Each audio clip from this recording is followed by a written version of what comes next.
दोस्तों, हम सभी चाहते हैं कि हमारी जिंदगी एक सजे हुए बागीचे जैसी सुंदर हो, लेकिन अक्सर जैसा हम चाहते हैं वैसा नहीं होता। नहीं, आज कोई काल्पनिक कहानी नहीं, बल्कि एक सच्ची घटना है जो आपके दिल और दिमाग में ऐसी छाप छोड़ेगी कि आप इस सोच में डूब जाएंगे, क्या ऐसा भी हो सकता है किसी के साथ। आज की कहानी आपके आत्मविश्वास को इस कदर मजबूत कर देगी कि परिस्थिति चाहे कितनी भी मुश्किल क्यों ना हो, अगर आप उसका डटकर मुकाबला करें तो एक दिन जरूर उस मुश्किल से निकल आएंगे। मूवी स्ट्राइप की पिटारे में आज की अद्भुत कहानी एक सच्ची घटना पर आधारित है। 2017 की first they killed my father, director Angelina Jolie, writer इसी फिल्म की मुख्य किरदार लोंग उंग और IMDb 7.2। दोस्तों, हमारी MT फैमिली 3 लाख पूरे होने में बस कुछ ही दूर है। आपके ढेर सारे प्यार और सपोर्ट से हम सभी यहाँ तक पहुँचे हैं। हमसे कहानी सुनना आपको अच्छा लगता है तो प्लीज आपकी तरफ से भी थोड़े लाइक, शेयर, हर्ट्स, कमेंट्स पक्के से करें। जो नए हैं और हमें सुनते हैं लेकिन सब्सक्राइब नहीं किया, ऐसा ना करें, सब्सक्राइब तो कर दो। आपके लिए ऐसी ही कहानियां लाते रहेंगे यार। तो फिर चलिए अभी फिलहाल ये कहानी सुनते हैं।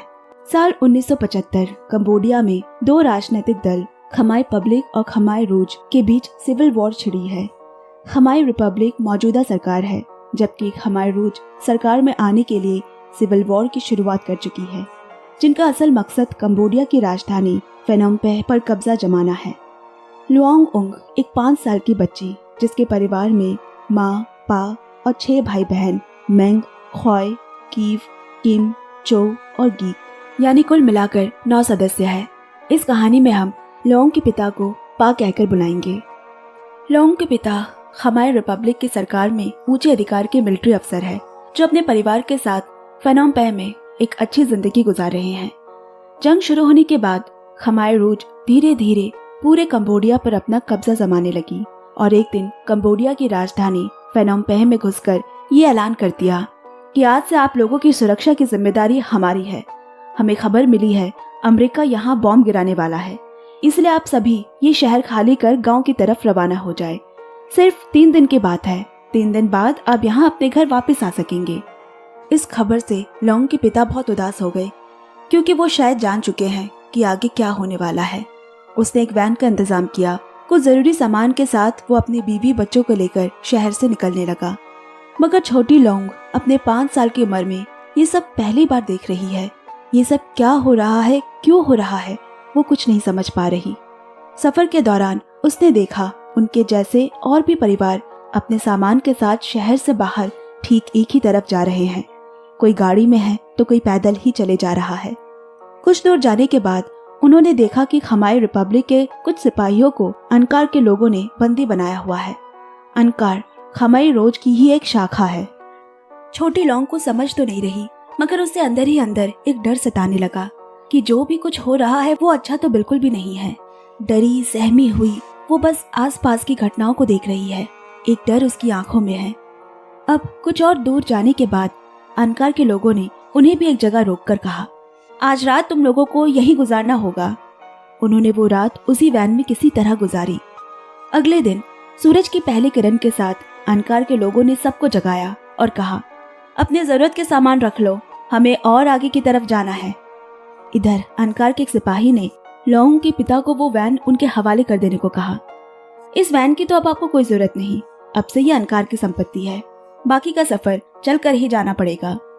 ये आपकी घड़ी बहुत कीमती मालूम पड़ती है, इसे भी हमारे हवाले कर दे। तुम क्या कोई सरकारी नौकरी करते थे जो इतनी कीमती घड़ी पहनी है? पा ने उस सिपाही से झूठ कह दिया, नहीं, मैं एक शिपिंग कंपनी में मजदूर का काम करता था। अब अनकार के लोग सबको लेकर आगे बढ़ने लगे। अगर उन्हें ये पता चल जाता है कि पा खमाई रिपब्लिक में मिलिट्री अफसर है तो वो उन्हें वहीं बंदी बनाकर मार डालते। इसी तरह ये लोग सारा दिन चिलचिलाती धूप में बस पैदल चलते जा रहे हैं। जब तक उन्हें रुकने को ना कहा जाए, उन्हें रुकने तक का भी अधिकार नहीं। उसी रात लोंग के पिता ने अपने मिलिट्री कार्ड को आग में डाल दिया। ये उन्हें 2 कारणों से करना पड़ा। पहला, ये ID कार्ड अनकार के लोगों के हाथ न लग सके, और दूसरा, पा जान चुके थे कि अब शायद वो अपनी पुरानी जिंदगी में वापस नहीं लौट पाएंगे। उन्हें ये डर है कि अनकार के लोगों ने राजधानी पर अपना कब्जा जमा लिया है, इसलिए अब सबसे पहले खुद को और अपने परिवार को सुरक्षित रखना जरूरी है। तो उसने अपनी पहचान ही मिटा दी। इधर उनके पैदल चलने का सफर जारी है। चलते चलते लौंग को पुरानी बातें याद आती है। किस तरह वो सब हंसी खुशी अपना दिन गुजारते थे। कितना प्यार दुलार से माँ और पा ने उनकी परवरिश की है। घर, पैसा, खाना पीना, आराम, हर तरह की सुविधा तो थी उनके पास, किसी चीज की कमी तो नहीं थी। लेकिन एक ही पल में जैसे सब कुछ छिन गया। एक खूबसूरत फूलों का बागीचा जैसे एक ही पल में बंजर हो गया। पर ये तो बस अभी शुरुआत थी। अब धीरे धीरे अनकार के लोगों ने साधारण लोगों को ये जताना शुरू किया कि अब से उनकी जिंदगी और मौत सिर्फ और सिर्फ अनकार के हाथों में है। किसी भी अच्छी और कीमती चीज पर अब से कंबोडिया के साधारण लोगों का कोई अधिकार नहीं। अनकार के लोग जिस तरह से चाहेंगे उन्हें उसी तरह से अपनी जिंदगी गुजारनी पड़ेगी। तभी लौंग ने हैरानी भरी नजरों से देखा कि उसकी हम उम्र और कुछ बड़े बच्चों के हाथों में उन्होंने बंदूक पकड़ा दी है। उन मासूम बच्चों के मन में भी वो हिंसा भरने से पीछे नहीं हटे। और इतिहास गवाह है, जब जब देश के बच्चों के हाथों में कलम की जगह बंदूक थमाई गई है, वो देश ज्यादा दिन नहीं टिका। अब गांव पहुंचकर उनकी मुलाकात लौंग के मामा से हुई। वो उन्हें अपने घर ले आए। घर पर तो वो ले आए, लेकिन मामी को डर सताने लगा कि उन्होंने पा यानी एक विपक्ष दल के सैनिक को अपने घर पे आसरा दिया हुआ है। अगर ये बात अनकार को पता चली तो वो उनके परिवार को भी मार डालेंगे। रात में मामी मामा से यही सारी बातें कर समझा रही है कि पा और उसके परिवार को जल्द ही यहाँ से जाना होगा। और ये सारी बात लौंग के माँ और पा ने सुन ली। उन्हें भी पता है कि इससे मामा मामी के घर पर भी खतरा है। जब बुरा वक्त आता है ना, तो अपना पराया सब बदल जाता है। लोग सिर्फ खुद के बारे में सोचते हैं, कैसे खुद को बचा सकते हैं। असल में ऐसी ही दुनिया सोचती और करती है। अब एक समय बाद अनकार के लोगों ने सबको एक खाली मैदान में ले जाकर कहा, आज से यही तुम लोगों का रिफ्यूजी कैंप है। यही रहना, अपना घर खुद बनाना और सबको बराबर काम करना होगा। छोटी लौंग ये सब सुन और देखकर डर के मारे उसने अपने पाँव को कसकर पकड़ लिया। एक पिता अपने बच्चों का सबसे बड़ा आसरा होता है। जीवन में कितनी ही बड़ी परेशानी क्यों ना आ जाए, अगर पिता का साया सर पर हो तो और कुछ नहीं चाहिए। अनकार के लोगों ने उन्हें धमकाते हुए कहा, तुम्हारा आज से कुछ भी अपना नहीं है। यहाँ तक कि तुम्हारा शरीर भी सिर्फ और सिर्फ अनकार के लिए समर्पण हो चुका है। यहाँ तक कि तुम्हारे कपड़े भी एक जैसे एक ही रंग के होंगे, क्योंकि अनकार के राज में सब बराबर है। वो ऐसी सारी चीजें करके बस लोगों से उनकी आजादी धीरे धीरे छीन रहे हैं। अब बस ठीक इसके बाद ही शुरू होता है नाकाबिले बर्दाश्त शारीरिक और मानसिक अत्याचार। बच्चे बूढ़े से लेकर जवान, अमीर से लेकर गरीब, साधारण से लेकर सन्यासी और भिक्षुओं को भी उनके अत्याचार का सामना करना पड़ा। सारा दिन लोगों को खेतों में मजदूर की तरह काम करना पड़ता और खाने को क्या मिलता, बस नाम मात्र चावल। अब कुछ दिन बाद रेफ्यूजी परिवार में जितने भी नौजवान लड़के और लड़कियां थी, उनको अपने परिवार से अलग कर दूर कहीं भेज दिया गया, जो कि अब किसी दूसरी जगह पर काम करेंगे, जिसमें लौंग के 2 बड़े भाई और एक बड़ी बहन कीव है। अब उनके जाने के बाद लौंग अपने माँ बाप और 3 भाई बहन के साथ रेफ्यूजी कैंप में ही रहती है। यहाँ अनकार के लोग एक और चालाकी करते हैं।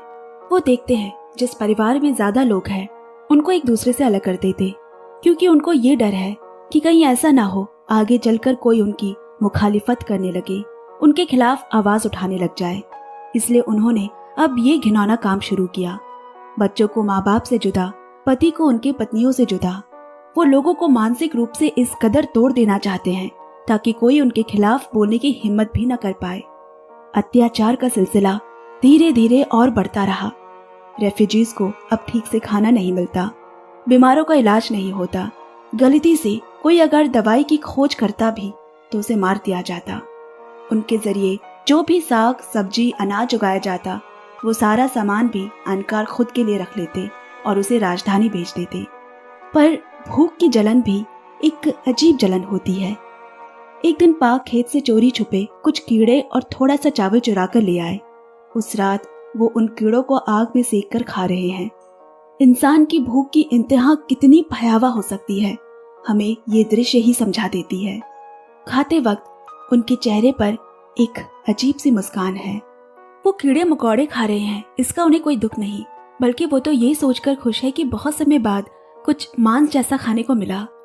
दिन गुजरते चले गए और बहुत से लोग, चाहे बच्चे हो या बूढ़े, खाने की कमी के कारण, सही इलाज न मिलने के कारण दवाई न मिलने के कारण एक के बाद एक अपनी जान गंवाने लगे। इधर लाओं की बहन कीव को जिस कैंप में काम करने भेजा गया था, वहाँ भी खाने की कमी के कारण वो एक जानलेवा बीमारी की शिकार हो गई और सही इलाज न मिलने पर वो मारी गई। लाओंग पहली बार किसी अपने को यूं सामने दम तोड़ते हुए देखती है। कैसी जिंदगी अचानक से पलट गई, अपने लोग ही खुद से दूर हो गए। अब यहाँ अनकार के 2 लोग आकर पा से बोले, तुम्हें हमारे साथ चलना होगा, एक जगह ब्रिज बनाने का काम चल रहा है, वही तुम्हें काम करना होगा। लेकिन पा ये बात बहुत अच्छे से जानते हैं कि क्यों उसे यहाँ से दूर ले जाया जा रहा है। हो सकता है शायद उन्हें पता चल गया है कि पा एक सरकारी सैनिक रह चुके हैं, या फिर पा को अपने परिवार से अलग कर उनको भी मानसिक रूप से तोड़ना चाहते हो। अब पा अपने बीवी बच्चों से आखिरी बार मिलकर उनसे कहा, मुझे कुछ नहीं होगा, तुम लोग बस मजबूत से रहना और हिम्मत मत हारना, मैं वापस आ जाऊंगा। अपने सारे भाई बहनों के मुकाबले लाओंग अपने पास से सबसे ज्यादा करीब है। जब उसने देखा कि पा उसे धीरे धीरे दूर जा रहे हैं, अचानक उसके दिल में एक होल सा उठता है। उसे ऐसा लगा अब शायद वो अपने पा को कभी नहीं देख पाएगी, कभी नहीं। उसकी आंखें भर आई और एक लरसती हुई आवाज में अपने बाबा को आवाज लगाती है, पा पा। मगर उन तक उसकी आवाज नहीं पहुंच पा रहे, उससे काफी दूर जा चुके हैं। उसी रात उसने एक सपना देखा कि अनकार के लोग उसके पा को काम का कहकर अपने साथ लेकर तो गए हैं, पर उन्होंने पा को बुरी तरह से मार डाला है। लाओंग ये समझ चुकी है कि पा कभी लौट कर नहीं आएंगे, उन्हें अब पा के बिना ही सारी जिंदगी गुजारनी पड़ेगी। अब एक दिन भूख की तड़प से किम खेत से कुछ खाने की चीज चुराता हुआ पकड़ा गया और सजा के नाम पर अनकार के लोगों ने उसे बहुत पीटा। लाओंग की माँ को ये समझ आ चुका है उसके बाकी के बच्चे ज्यादा दिन यहाँ बच नहीं पाएंगे, और एक रात उसने किम, चो और लॉन्ग को बुलाया। वो उन्हें पा और अपनी एक तस्वीर के साथ साथ खाने का कुछ सामान देती है और बहुत उदासी के साथ कहा, आज रात ही तुम लोग यहाँ से भाग जाओ। कुछ दूर साथ जाने के बाद तीनों अलग अलग रास्ता पकड़ लेना। जब तक कि कोई अनाथ बच्चों का सहारा देने वाला कैंप को ना ढूंढ लो, तब तक चलते रहना और भूल कर भी दोबारा इस जगह मत आना, क्योंकि यहाँ तुम्हें ये लोग जिंदा नहीं छोड़ेंगे। और हाँ, याद रखना, अगर रास्ते में कोई कुछ पूछे तो कहना हम अनाथ हैं, और कभी भी किसी को अपना असली नाम मत बताना। अब जाओ तुम लोग, आज इसी अंधेरी रात में ही यहाँ से चले जाओ। बच्चे रात में ही वहाँ से निकल गए। अब कैंप में सिर्फ लॉन्ग की माँ और उसकी सबसे छोटी बहन गीक रह गए हैं। माँ की बात पर कुछ दूर चलने के बाद किम ने अलग रास्ता ले लिया, मगर लॉन्ग और चो ने साथ एक ही रास्ता लिया। बहुत देर चलते रहने के बाद वो एक लेबर कैंप पहुंचे। माँ के कहे मुताबिक उन्होंने अपनी असली पहचान नहीं बताई। दोनों वही लेबर कैंप में रहने लगे। हालांकि काम तो उनसे यहाँ भी करवाया जाता है, मगर भरपेट खाना भी तो नसीब होता है। यही लॉन्ग का चयन भी सीशु सैनिक में हो चुका है। प्रशिक्षण के बाद उसके हाथ में भी बंदूक पकड़ा दिया जाएगा। चयन के बाद लॉन्ग और चो अब अलग अलग कैंप में रह रहे हैं। लॉन्ग को कुछ दूर एक मिलिट्री कैंप में ले जाया गया, जहां उसके जैसे और भी बहुत से बच्चों को जंग के लिए तैयार किया जा रहा है, ताकि उनके हाथ में भी जल्द से जल्द बंदूक थमा दी जाए। लॉन्ग भी यहाँ बंदूक चलाना, मारपीट के पैंतरे और भी बहुत कुछ सीखने लगी। इसके अलावा उन्हें जमीन के अंदर लैंडमाइंस बिछाने का तरीका भी सिखाया जाता है, कैसे बॉम्ब को जमीन के अंदर छुपा कर रखना जिसे दुश्मन देख न पाए। एक दिन लॉन्ग ने मिलिट्री कैंप से ये कहकर छुट्टी लिया कि वो अपनी बहन चो से मिलने जा रही है। साथ ही उसने मिलिट्री कैंप से कुछ अच्छा खाना भी साथ बांध लिया और फिर चोरी चुपके वो अपनी माँ और छोटी बहन गीक से मिलने उस कैंप आ पहुंची। पर जब वो वहां पहुंची तो उसके होश उड़ गए, क्योंकि माँ के साथ जहां वो रहती थी वो घर अब खाली पड़ा है। पास की एक महिला ने बताया कि जैसे पा को अनकार के लोग लेकर गए थे, वैसे ही कुछ दिन पहले उसकी माँ और छोटी बहन को भी लेकर चले गए। उसके बाद से वो अब तक नहीं लौटे। ये बात सुनकर छोटी लॉन्ग फिर से एक बारी गहरे सदमे में डूब गई और सोचने लगी, पा की तरह माँ को भी मार दिया गया होगा। कुछ दिनों बाद मेरी छोटी सी बहन गीक भी भूख से तड़प तड़प कर मारी जाएगी। इस 5 साल की छोटी उम्र में लॉन्ग अपने माँ और पा दोनों को खोकर आज सच में अनाथ हो गई। अब वो अपने कैंप लौट आई और फिर से अपनी ट्रेनिंग में लग गई। एक दिन वियतनाम ने कंबोडिया को खमाई रूस से बचाने के लिए मिलिट्री कैंप पर हमला कर दिया और बम के धमाकों के साथ चो जिस लेबर कैंप में थी वो जगह भी उजड़ गया। लॉन्ग ने शायद पा, माँ कीव और गीक के बाद अब जो को भी खो दिया। वो पूरी तरह से टूट जाती है। इतनी बड़ी सी इस दुनिया में अब उसको अपना कहने वाला कोई भी नहीं था, और जो बचे हुए भाई वो कहाँ है, किस हाल में है, वो कुछ भी नहीं जानती। अगर कोशिश करे भी तो शायद कभी जान नहीं पाएगी। मिलिट्री कैंप बर्बाद होने के बाद जितने लोग जिंदा बचे, अगले दिन एकजुट होकर उन्होंने फिर से चलना शुरू कर दिया, इस आसरा में कि उन्हें कोई रहने लायक जगह मिल जाए ताकि अनकार के लोगों से उनको छुटकारा मिले। अब जंगल में चलते हुए अचानक उसे किम और चो मिल गए, यानी कि चो उस धमाके में मारी नहीं गई थी। बहुत दिनों के बाद तीनों भाई बहन की मुलाकात हुई। लॉन्ग को एक बार फिर से जीने की वजह मिल गई। कुछ दिन और चलने के बाद उन्हें वियतनाम के द्वारा तैयार किया हुआ रेफ्यूजी कैंप दिखाई दिया, जहां वियतनामी सैनिक भी मौजूद है। अब वियतनाम के रेफ्यूजी कैंप में उन सब ने आसरा लिया। यहाँ उनके ऊपर किसी भी तरह के कोई अत्याचार नहीं किया जाता, कोई काम के लिए जबरदस्ती भी नहीं की जाती। वहाँ सब कोई मिलकर शिकार करते हैं। सांप, खरगोश, पक्षी, जिसको जो मिले सब मिलकर वही पकाते और मिल बांट कर खाते हैं। लेकिन एक दिन अचानक उनके रेफ्यूजी कैंप पर खमेर रोज के सैनिकों यानी अनकार के लोगों ने हमला कर दिया। जितने भी कंबोडिया के रेफ्यूजी उस कैंप में थे, सभी अपनी जान बचाने के लिए जंगल की तरफ भागे। लेकिन वियतनाम और अनकार की लड़ाई में बहुत से साधारण लोगों ने अपनी जानें भी गंवाई। यहाँ भागते भागते लॉन्ग एक बार फिर अपने भाई बहन से बिछड़ गई। अब जंगल के और अंदर जाने के बाद उसे अचानक याद आया कि ये तो वही जंगल है जहाँ उसे लैंडमाइंस लगाने की ट्रेनिंग दी गई थी। उसने खुद जगह जगह जमीन के अंदर लैंडमाइंस बिछाए हैं। वो डर के मारे बस एक ही जगह भूत बनकर खड़ी है। निर्दोष लोग अपनी जान बचाने के लिए जंगल की तरफ भाग रहे हैं और जगह जगह लैंडमाइन के फटने की वजह से मरने लगे। एक के बाद एक विस्फोट और लोग अपनी जान गंवाते जा रहे हैं। बहुत देर तक एक जगह पर खड़े रहने के बाद उसने फिर खुद को शांत किया, अपने मन को समझाया, इतना कुछ देखा है मैंने, इतना कुछ खोया है, इतना सब बर्दाश्त किया है, और अब इतनी दूर आने के बाद मैं किसी भी हाल में यहाँ से वापस उसी जगह पर तो बिल्कुल नहीं जा सकती। हार तो मैं किसी भी हाल में नहीं मानूंगी, जो होगा वो देखा जाएगा। वो अपने दिमाग को शांत करती है, क्योंकि ऐसी मुश्किल घड़ी में ही दिमाग हमेशा गलत फैसला कर लेता है। ऐसे समय में दिमाग को शांत रखकर सोचने से समस्या का हल कुछ ना कुछ जरूर निकल आता है। फिर उसने सोचा, अगर मैं मरे हुए लोगों के पैरों के निशान का पीछा करूं तो शायद इस जगह से बाहर निकल सकती हूं, क्योंकि जो बॉम्ब एक बार फट चुका है वो दोबारा तो नहीं फटेगा। और इस तरह वो पैरों के निशान के ऊपर चल चल कर आखिरकार उस जगह से बाहर निकल आई। चो और किम भी किसी तरह अपनी जान बचाकर वहां से निकल आए और एक बार फिर तीनों भाई बहन मिल जाते हैं। कुछ समय बाद वो रेड क्रॉस नाम की एक संस्था के पास पहुंचते हैं। रेड क्रॉस एक ऐसी संस्था है जो जंग में जख्मी और बेघर लोगों की मदद करता है। तभी वहां एक अनकार का सैनिक भी पकड़ा गया। फिर क्या था, कंबोडिया के लोगों ने उसके हाथ पैर बांधे, जो हाथ लगा उसी से उसको इतना मारा, इतना पीटा। मगर उस सैनिक को ऐसी हालत में देखकर लॉन्ग को अपने पा की याद आ गई। जैसे ये लोग इस अनकार के सैनिक को मार रहे हैं, मेरे पा भी तो एक सैनिक थे और मेरे पा को भी ऐसे ही मारा होगा। उस अधमरे सैनिक में लॉन्ग को अपने पा नजर आने लगे। उसका दिल एक बार फिर से दर्द से फट पड़ा और उसकी आंखें छलक उठी। वो जोर जोर से चीखने लगी, पा पा। लॉन्ग को अपने ऊपर हुए वो सारे अत्याचार याद आने लगे। इतनी परेशानी और तकलीफ को झेलकर भी वो लोग बच तो गए, लेकिन अब जिंदगी पहले जैसी कभी नहीं हो पाएगी। एक झटके में सब खत्म हो गया। कहाँ बिखर गया उसका परिवार।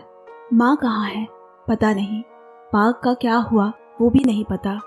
जीवन के सारे हसीन पल किसी ने जैसे उसे जबरदस्ती छीन लिए। अब कुछ दिनों बाद ये रेड क्रॉस नाम की संस्था लॉन्ग के बड़े भाइयों को भी अनकार से बचाकर अपने कैंप में ले आई। आज बहुत समय बाद फिर से वो पांचों भाई बहन अब एक साथ है। कहानी के अंत में अब काफी साल गुजर गए। लॉन्ग और उनके भाई बहन भी काफी बड़े हो चुके हैं, जो कंबोडिया के एक भव्य मंदिर में अपने माँ, पा और दोनों बहनों की आत्मा की शांति के लिए शांति पाठ कर रहे हैं।